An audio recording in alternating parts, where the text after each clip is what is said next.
Nikia, let's start from the beginning, okay? Before we talk about where you are now and the platform that the Lord has given you, the opportunity that you have now to speak before a multitude of young people, women, all kinds of people about your situation, the things that you've gone through and where God has you now, I want you to take us back to Gary, Indiana. Yeah. As a young teenager, growing up, PK, pastor's kid. Tell us a little bit about what that was like right before you got the diagnosis that literally changed your life. I can even take it back to the very day that changed my life. I was getting ready for school. It was a morning like any other morning.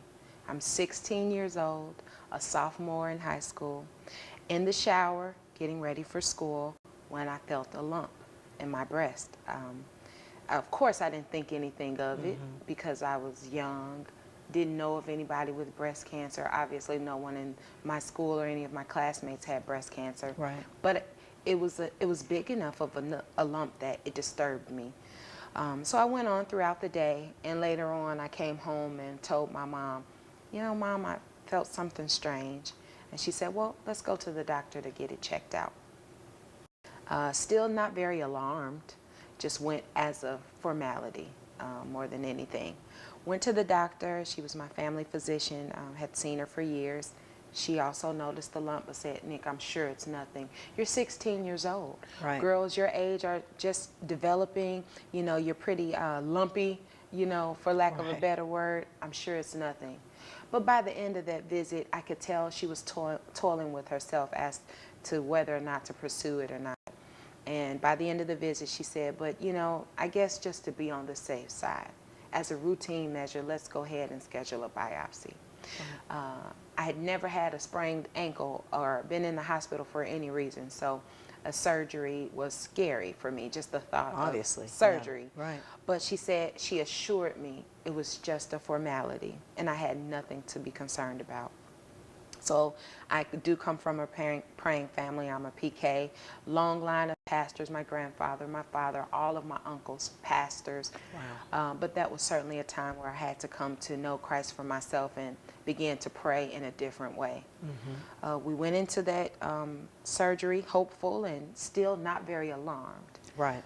The results came back, and not only was it cancer, but it was a very rare and aggressive breast cancer, 16 years old.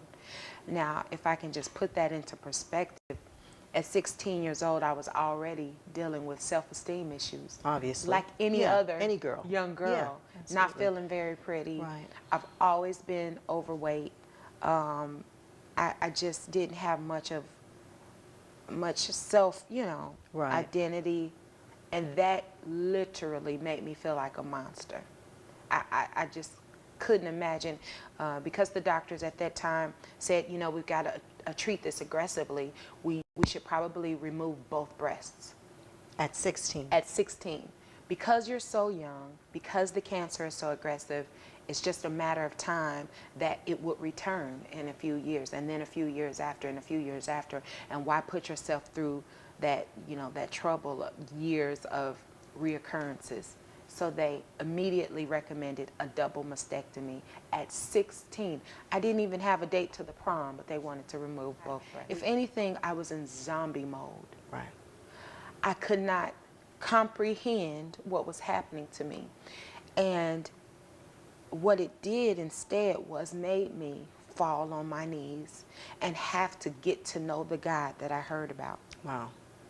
Literally. Right. Okay, now God, I've sung about you all my life. I've heard the stories.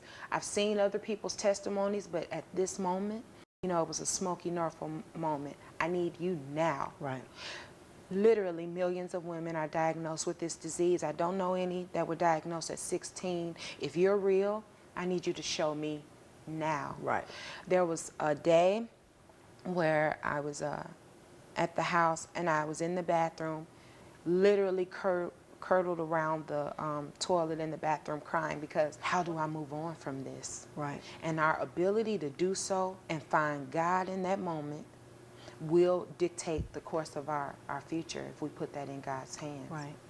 Nikia, for somebody that is watching this broadcast right now, and as you talked about, could be facing either a similar situation Yeah. or something that is personally just as devastating to them, whether it's a myriad of things that you talked about.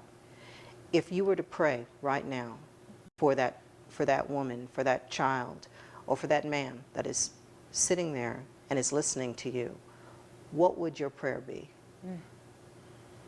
I would pray that they would have the strength, that they could find the strength to see God beyond what they're going through, beyond what the circumstances may appear to be. There is a God who is still living and who is still able to bring them above and beyond what they're experiencing right now. So I would simply pray for the strength for them not to look at their circumstance as it currently is, but to see God as God. I believe in Genesis, in the first chapter, when he brought all things into existence, he simply spoke them. Right.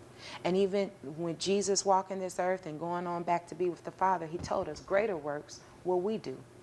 That means that if he was able to speak, we're also able to speak. And even greater things. There's greatness that we can accomplish, that we can see manifested with our eyes if we have the power to see God, believe it, and speak it into being. And I think I was able to tap into that at 16. I said, I want to live. Right. I want to use my life to help other people. Amen.